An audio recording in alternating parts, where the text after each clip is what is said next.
Aaron, did you have questions?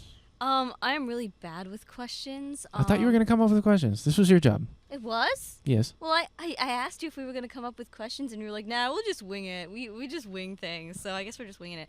I don't remember saying that. Of course. We're all winging it. Yeah. Can you tell us a little bit about the lore of the game? A little bit about the world, maybe the characters? The lore is still very much in the works, but the main idea is that you're playing the remnants of a society destroyed by their leadership's terrible mistakes. And the biggest mistake was thinking that deicide is a great idea. Deicide is not a good idea. Typically, like most media, oh, I met the gods, and I think I can kill them. But should I? Every time they answer yes, everybody's doomed. But, every good story is set with some sort of conflict, and a lot of conflicts ends up in making bad choices. So you're playing the people who are suffering from those bad choices, even if they didn't make them themselves. Tell me a little bit about the character that we're working on now. Cebisa is the advisor of the Ian Fall, basically like the general leadership, and she basically watched her mother, Kamaria, get murdered, and Kamaria's last words to her were to take a couple of her books, which detailed the history of the Ian Fall and their techniques and their struggle, and she finds out that this isn't the first time that somebody fucked up on a grand scale. She goes and gathers the rest of the people that weren't slaughtered by giant mutated monsters together and creates like a caravan system where she gets the hunters and the other people involved in transporting goods and services and creating like patrols so they can clean up the mess, basically. So she is the catalyst for most of the game's recovery. If the game is basically, in a nutshell, about rebuilding civilization after like a calamity, Cebisa is the key player into getting that started for the rest of the world. She also is basically the narrator. So like a lot of the in-game lore is told through her voice. A lot of the game mechanics are going to be more or less filling in the holes for the rest of it. The rest of it is defining your tribes, what they believe in, who they are, like how do they fight, and their current struggles due to like the conditions that they find themselves in, so you define each of these things, and that's the core of the game when it starts. From there you make your characters and you define their characters by their backgrounds, and the progression is dealt in getting your character's goals and whatnot, which gets set by the GM and the players in tandem. A lot of the game is focused on building the world together, so like a lot of RPGs, it tends to be like the GM setting stuff and then the players reacting to it, where in Composure it's more everyone working in unison to like define the world, define all the monsters, define the players fighting the monsters, and then defining all of the goals, and then playing to find out what happens. Like, can we achieve these goals? And if you do, you get more stuff. And the stuff basically being new techniques and relics to help kill monsters and not die. I totally believe in immersion in the suspense of disbelief and stuff. So like I like to give a sort of like a skeleton so people can be like, okay, yeah, that makes sense. But really it's because you want to role play badasses that are having like emotional issues and stuff and bonding with each other and being all like shown into Terminators. But yeah, Composure is really about capturing those moments in between being badass where you fail, and you fail miserably. The Composure mechanic itself is a depiction of your character's mental health, you know what I'm saying, and their stamina. The more they deal with traumatizing stuff, the less effective they become. And eventually you run out of composure and you enter a state called crisis. And when you're in crisis, the next thing that hits you kills you. We don't track damage in this game. You're basically at full fighting capacity, like being in that situation where like you're basically walking around in an apocalypse where everything that dies comes back and becomes a monster, like zombies but worse. We're building the mechanics in a way where like you have your bonds, and so the bonds are just like promises and stuff that you make to other people. When you're about to run out of composure, you can channel those to keep pushing on. It's those moments in the anime, like if you ever watch Bleach. I fight for my friends. Yeah. Yeah, it's just like Onihime said, I can't get hurt anymore, so I can't.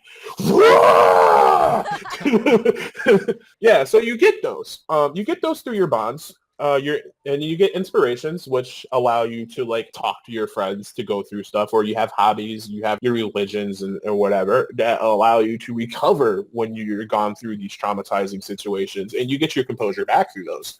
But the bonds are kind of like a fail-safe for when you're doing like really poorly at your decision making.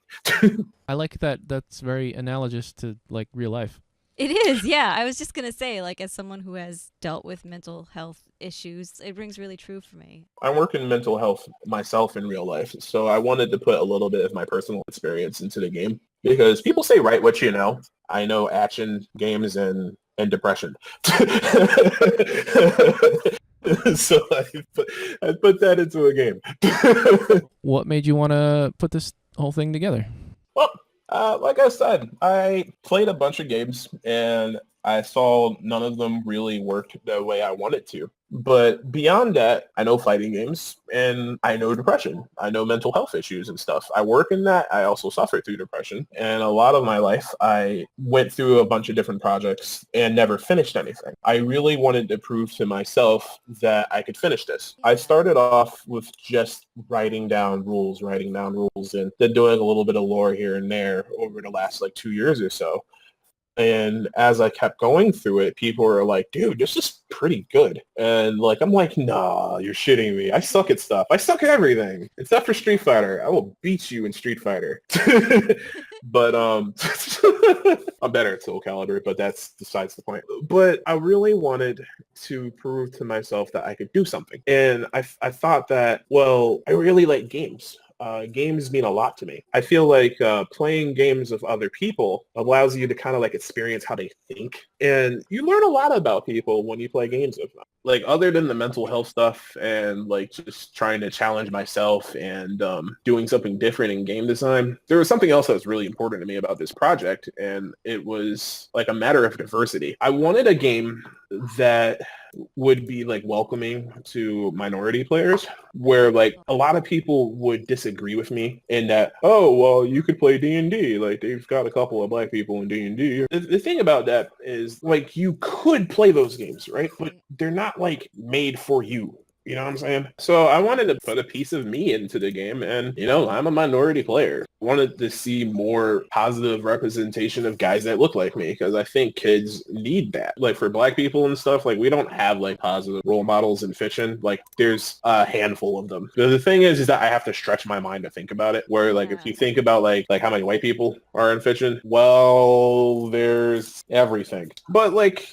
in a nutshell, I just wanted more avenues for other minority players to like see stuff that's really cool that features them. I've met a bunch of people in like nerdier communities where it's not like a huge problem, but like I got a lot of like, oh wow, like you actually like this kind of stuff when I was younger.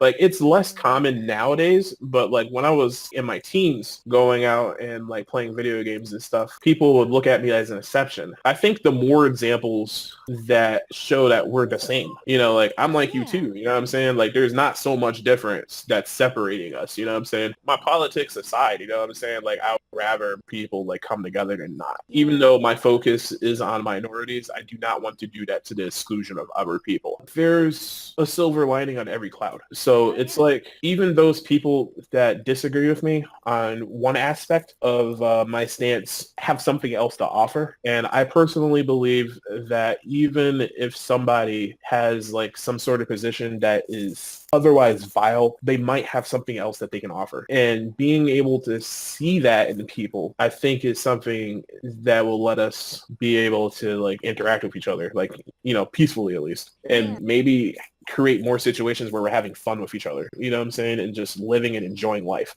I don't want to alienate anybody. If I do, I want to do it knowing that I'm doing something as positive. Yeah, no, that's wonderful. And I think that's really cool. And I think it takes a lot of courage also. You know, if they're willing to give it a chance, despite, you know, what biases they may have, that could be an opportunity for them to learn something. And I think it also helps to build empathy. It can also kind of broaden your worldview and, you know, your empathy towards others. Exactly. That's Yeah. exactly what I was going for. You know, you have people that might feel alienated by the game, but the way I look at it is it's not a reason for me to turn away from them. It's an opportunity. It's a teaching moment for anyone that's willing to listen. The world is a very weird place lately. Like, you know, I'd rather just people respect each other, like bare Oh minimum. yeah. So just be good, man. Be good to Yeah. people, play games, and be badass at games, at life. Follow your dreams and all kinds of shit that you see in shonen anime. Never give up. Gambate. I'm a weeb. That's awesome. Good advice too.